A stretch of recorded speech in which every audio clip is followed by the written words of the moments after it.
All right, ladies and gentlemen, this is Pastor Wiley Drake, and I'm doing an extra impromptu live in the studio broadcast right now. I want to say to all of you that have been praying for me, I just received a bong on my text message that my daughter, Jamie, down in Florida, said, "Hey, Dad, it's just Jamie thinking about you and really miss you and love you. Be in prayer that God will open the doors for both her and her significant other, Billy, and their little child, Billy, that they'll be able to move back to Southern California." And so make that a matter of prayer. I appreciate it. As many of you know, I'll just give a little personal here while we're waiting. I'm going to be doing an interview here in a moment, and I want to capture that interview on video, and we'll do that. And so we're going to be doing that here in a little bit. But in the meantime, I want to remind you how you can pray for me. First of all, my name is Wiley Drake, and ladies and gentlemen, we'll talk more about this when I get on the show. But I'm going to be on the Pete Santilli show, I think it is, here in the Los Angeles area. And I didn't ask him for permission to video this, but I'm not videoing him, I'm videoing me. This is in my office, and I can do what I want to do in my office. But anyway, it is now 28 minutes after, according to my watch. And I want to say to you, here's how you can pray for me. First of all, I'm 71 years of age. I pastor a church, have been here for 26 years. I also serve as the chairman of the Congressional Prayer Conference of Washington, D.C., and I also have a personal relationship with a gentleman by the name of Kent Hovine, who is in jail. He's a brother in the Lord, been in jail for 8 years. And we have a fellow brother in the Lord that didn't go to jail over the issue, but fought the same issues with the IRS back when. And that name is Dr. Greg Dixon. And he was the pastor of Indianapolis Baptist Temple. He is now the pastor emeritus of that church. His son, Greg A. Dixon, is now the pastor, and I would ask you to pray for them. What the devil meant for evil, God turned to good. That's the way our God works, and we thank God for that. But nonetheless, it was terrible. You're not available now. Please leave your name and phone number after the beep. We will return your call. Hello? Hello?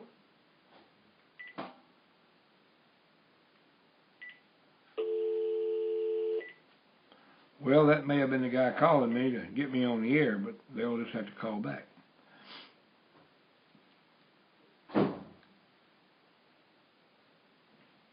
So anyway, pray for me. Pray for my positions. Pray for what the Lord leads me to do. Pray for Kent Hovine. Unfortunately, I'm afraid as a result of our visit to him, he was placed in solitary confinement. What a tragedy that is in our system, that kind of thing could even happen in the United States of America. We hear of those kind of things happening, not in America, but in other foreign countries. But ladies and gentlemen, we are in...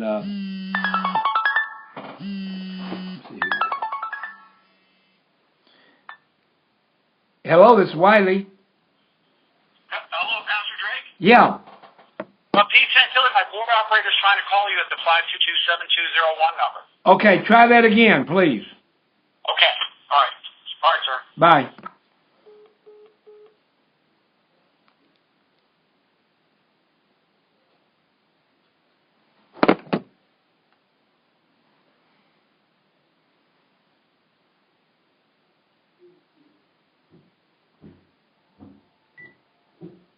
Hello, this is Wiley. Hi, Pastor Wiley, calling from the Pete Santilli Show for the scheduled interview? Yes, I apologize. You were trying to get in, and we had the thing muted, and I didn't hear it ring. Sure, that's not a problem here. All right, well, we're actually at the break right now, so Pete will be with you here in just about 1 minute then. Okay, well, I'm ready whenever you are. I'm just let me here. go ahead and connect you here. Can you hear me okay? Yeah, I can hear you fine. Okay, very good. Yep, sure, thanks. Is yours in simple, convenient capsules. Ladies and gentlemen, we're Nothing to hassle. waiting for Pete Santilli. Anytime. Feel a cold or flu approaching? Have no energy or spark anymore? Try all natural Oxy-C and prepare to be amazed. Oxy-C is only available from Newer Health Solutions at Rense.com. Look for the New Earth Banner at rinse.com.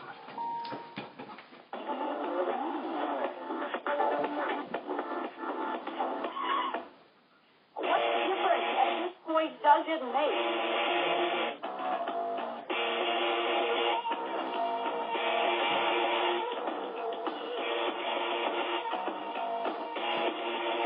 I'm in on the iPad, so hold the noise down. I'm going to tell you this right now. And, you know, during these very special occasions here on the Pete Santilli Show, like this one, okay, I literally, I get, I say overcome with the goosebumps, okay, because I know how important these episodes are. We've done 907 episodes. And I don't have any regrets, of course, because, of course, the show has evolved. I don't have any regrets because I have not invited Pastor Wiley Drake to the show before this point, but I'll tell you, this couldn't be more perfect timing for me to introduce you to this man who I'm learning more about. The more I learn about him, the more I want to share him with our listening audience. Let me tell you a little bit about him, and you're going to learn more about him as we lead up to this trial that's coming up in Pensacola. There isn't a man right now that isn't more invested in bringing awareness to this story about Pastor Hovind. Now, let me share with you where Pastor Wiley Drake comes from, and then he'll also give you an introduction. He's a California-based minister. He's also a radio show host as well. He was a vice presidential candidate for the America's Independent Party ticket in California in 2008. Now, I met him actually at an event that we covered. We interviewed Sheriff Joe Arpaio. He did as well. There's an epic interview out on the internet. We're going to grab that and provide a link. He actually caught Sheriff Joe Arpaio in the back seat of a vehicle and had a captive audience and interviewed him.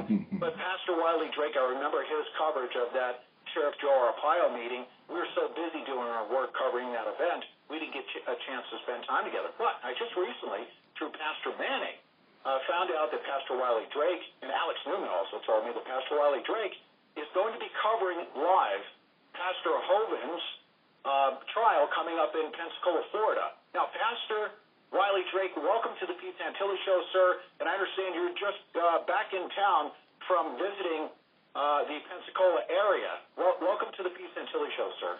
Well, thank you so much for having me on, and I do appreciate the opportunity. I did just return yesterday from Pensacola, and I had good news, bad news, so to speak. I had good news because I had managed to be able to get in with the chaplain and with the prison there in Santa Rosa, which is next door, where Kent Hovind is a prisoner now for 8 years. And I was able to visit with him twice while I was down there in the 6 days I was there, and I enjoyed it greatly. We had a great deal together in prayer. I go way back to the Indianapolis Baptist Temple event. I was there with Dr. Greg Dixon in 2001 when the IRS took their church over, bulldozed it down, etc. And then I also am a convicted criminal. I was convicted in 1997 of 4 criminal misdemeanors because I would not throw hungry, homeless men, women, boys, and girls back out into the street because the city of Buena Park, the county of Orange County, California, did not like these homeless people that they said we were attracting like a bunch of stray cats. And that's the prosecuting attorney's words. And so I was convicted, but I got a good judge.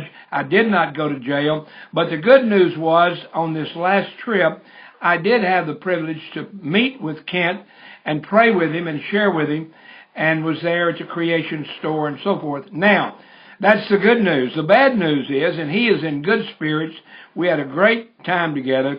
The bad news is, I didn't get out of town good until I found out that because we were causing such a exposure to the court and to the jail and to the prison system that is so trashy, that we exposed them so much that they got angry and they put Kent Hovind in solitary confinement.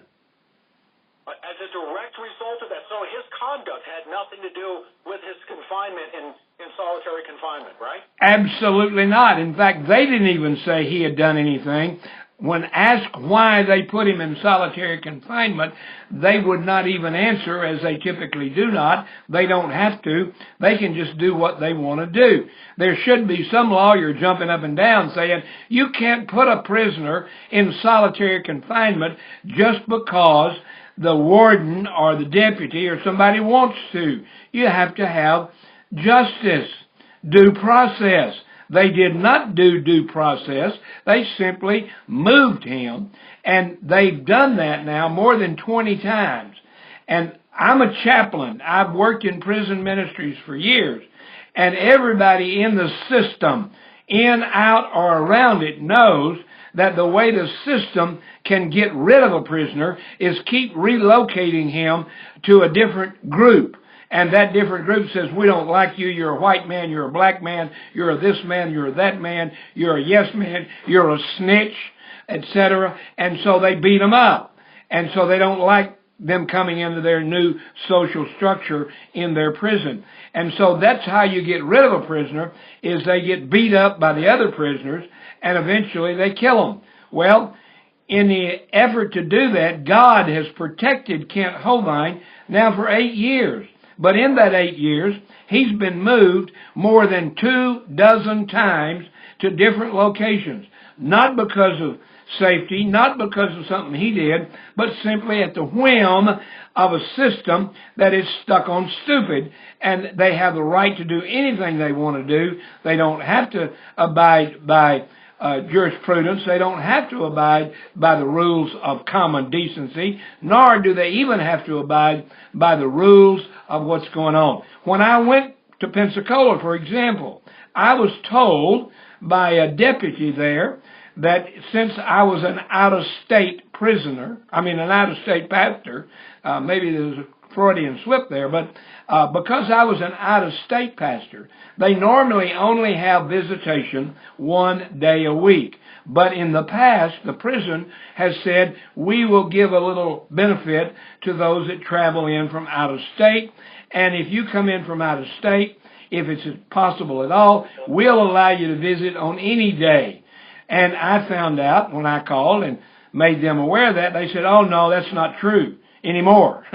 But it is true. In fact, the chaplain, Chaplain Bob, very gracious man, very good man, said, no, we do still do that, and don't worry about it. I'll set up a visit for you. And he set up not 1, but 2 visits for me. So my hat goes off. I'm not a guy who's against the system. I'm not a guy who's anti-cop or anti-prison. I fight for prisoners, but here is a chaplain that is doing his job right according to the scripture, and he did set up 2 visits for me. But unfortunately, it cost Mr. Hovind. His name again? I'm sorry. What is that chaplain's name? His name is Bob, and I'm sorry I don't have his last name here in front of me. That's okay. Yeah, no, we want to give special recognition. Thank you very much, Bob, for making those accommodations. Now, if you don't mind, we will have to take a break here at the 41-minute mark at the top of the hour. But when we come back, if you could share with us whatever you can publicly